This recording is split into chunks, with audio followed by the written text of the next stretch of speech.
This story is based on a true event where 4 friends got trapped in a deadly storm while fishing. The story begins with NFL player Marquis Cooper training with his coach Nick. Cooper's NFL teammate Corey Smith is also there. Between them, there's not just a coach-player relationship, but a genuine friendship. They all sit down for dinner with their families. Their former NFL teammate Will joins them. Will reveals he's just been fired from his job, so he's feeling down. The 4 guys decide to cheer him up by taking him deep-sea fishing on Saturday. Saturday morning, Will goes to wake up Nick. Will prepares 40 sandwiches for everyone. Nick puts on the bright orange jacket his mom gave him. Nick's wife Paula tells him to take Dramamine because he suffers from motion sickness, but Nick brushes it off, saying he'll be fine. Nick and Will arrive at Corey's place. They're about to head out in a small boat. Nick notices that Marquis has already packed up all his belongings. The moving company is coming tomorrow. Marquis has grown tired of doing this every year. Nick jokes that he'd straight up trade his life with him right now. But Marquis has grown deeply attached to this place. He loves fishing here. Oakland, where he's moving to, has nothing. Marquis says goodbye to his daughter and wife and heads out for fishing. They arrive at the seaside.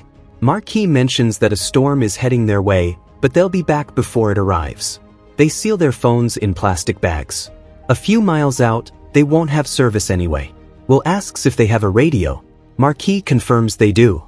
They head out fishing in the Gulf of Mexico. Nick's mom leaves him a voicemail saying she just wants to make sure he's seen the weather report. She asks him to call her back. She's also called Nick's dad to tell him about the storm and Nick going fishing. Out in the ocean, Nick has no idea about his dad's incoming call. They're all busy fishing with music playing. Within minutes, Nick starts feeling motion sick. They drop anchor at Marquis' favorite fishing spot.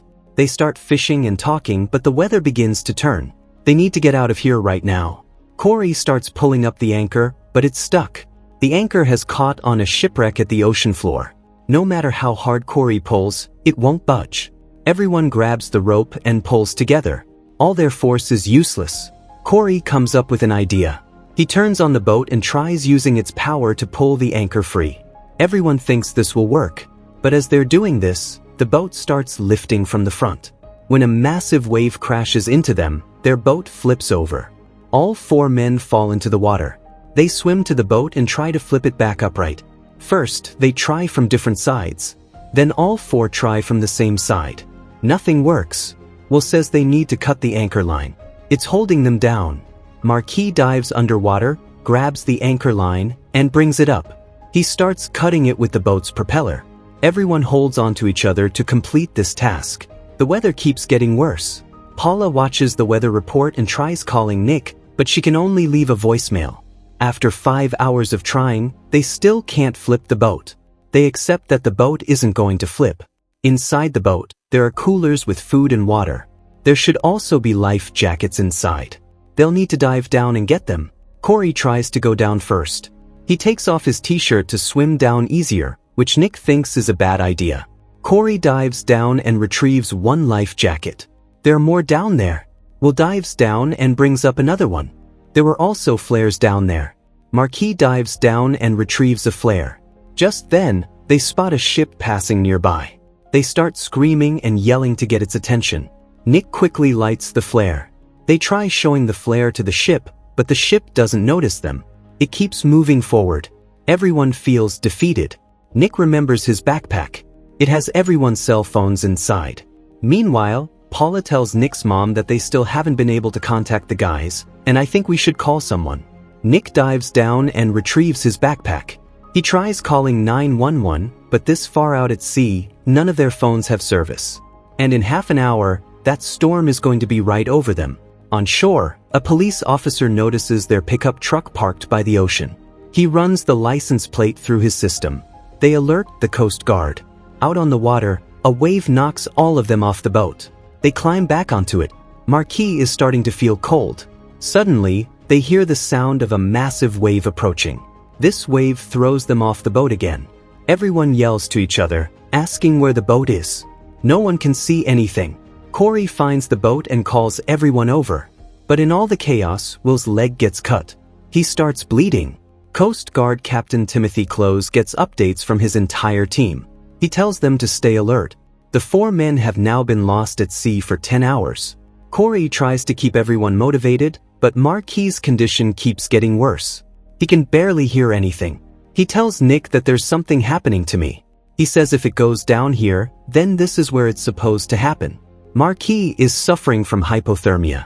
He needs body heat. Paula's fear keeps growing. She keeps leaving voicemails for Nick.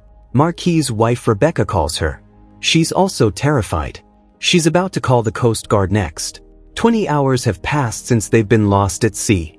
Marquis' condition has deteriorated severely. They even use a flare to try to warm him up. But Marquis is losing it. He's saying, "Let me go."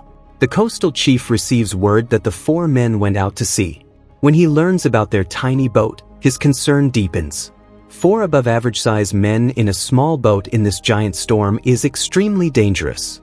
And their fishing spot was 70 miles offshore. The chief says that nothing is worse than dying by hypothermia. And for people who are in fantastic shape with very little body fat, it's even worse. Your veins start to constrict in order to supply your heart with blood, which is already poisoned with seawater. Motor function fails. Lack of oxygen causes hallucination, dementia, and rage, which is exactly what's happening to Marquis right now. He's not responding even when his friends try to help him. The chief upgrades their status from alert to distress. He sends a helicopter and a jet into the air to search for them. The men are drinking rainwater. Corey's condition is also getting worse. Above them, the Coast Guard can't see down to the water due to low visibility. They decide to fly lower. Paula arrives at Rebecca's place. Rebecca is searching for Marquis' old GPS, which might have the coordinates of his fishing spot. Chief Timothy gets updates from his flying officers. They can't see anything in this weather. They need a target to hit, or this is a needle in a needle stack. Because of this weather, they're going to have to ground. The chief calls Rebecca and tells her his aircraft won't be able to stay in the air much longer. But just then, Paula finds the GPS. They power it on. They give the chief the coordinates of Marquis' fishing spot. He relays this to his officers. The aircraft will reach that location in 5 minutes. Marquis has passed out. Nick is holding on to him. Will is taking care of Corey, but a wave throws Nick underwater. Will quickly grabs the rope tied to Marquis. But Marquis slips and drifts away into the water. Nick calls out to him, but it's no use. The same thing is starting to happen to Corey now. Just then, they see an aircraft flying overhead. But from the aircraft, nothing is visible below. Nick turns on the flashlight he has with him so the Coast Guard can see them. But they can't see anything down below. And the weather is getting worse. The chief has to order them back. Just then, an officer catches a glimpse of the flashlight. He's not sure what it was. They scan below one more time, but see nothing. The light is dismissed as refraction from the sky's lightning hitting the water. The aircraft head back. Another wave throws them all underwater again. Paula and Rebecca receive word that the planes have returned. They'll go back out once the storm clears. They tell each other we have to believe that everything is going to be okay. Chief Timothy says we're going to have daylight on our side soon enough. He also informs the USS Tornado about the entire situation. Now the USS Tornado will search for them by sea. The entire crew is ordered to keep their eyes on the water because in this weather, electronic devices often become faulty and unreliable. Nick and Will have also lost Corey now. They're shouting his name, hoping he'll hear them and come back. But all their efforts are useless. Will says they were bigger than us, stronger than us, better than us, and this thing still beat them. Nick says they had no body fat, which hurt them. And I've got this big stupid jacket on, which is completely soaked, but it's giving me at least a little warmth. And that's why we gotta get you wrapped up. We have to get something from the boat. But Will doesn't want to go down. Suddenly, they spot 3 sharks swimming around them. And Will is bleeding. Will's sandwiches are floating on the water. He tries to grab them, but the sandwiches drift away. Soon, news of all 4 men going missing hits the media. A wave knocks Nick and Will off the boat again. They climb back up. As soon as they get up, another wave knocks them down again. They're exhausted from this constant cycle. Nick pulls out a rope from near the propeller and tells Will to tie yourself to the boat. We have to stay connected with it. They both tie themselves to the boat. Now when waves hit, they don't fall off. Nick's mom arrives at Coast Guard headquarters, demanding to know why is there nobody out there looking for my son and his friends. The chief says 200 people are searching for them, but I can't send my pilots back into the air because of this weather. Doing so would put their lives at risk. Nick's mom asks, "Is my son dead?" The chief has no answer. He simply asks, "Do you believe that?" Nick's mom says no. They climb back onto the boat using the rope. They see another helicopter approaching. They scream toward it, but the helicopter can't see them. Exhausted, both of them start feeling sleepy. Will's condition is getting worse. He decides to dive down for food. Nick can't untie his rope. Will tells him to stay up and goes down alone. He comes back up with a drink and a packet of pretzels. They both eat it. Suddenly, Will sees land ahead. Nick also sees something there. They pull out their phones and try calling 911, but there's still no service. Nick says, "How do we know that we're not just hallucinating right now?" But Will doesn't think so. How can we both be hallucinating the same thing? They try swimming toward it, but there's nothing ahead. Instead, they drift away from each other. They can't even see their boat. With great difficulty, both of them manage to swim back to their boat by sheer luck.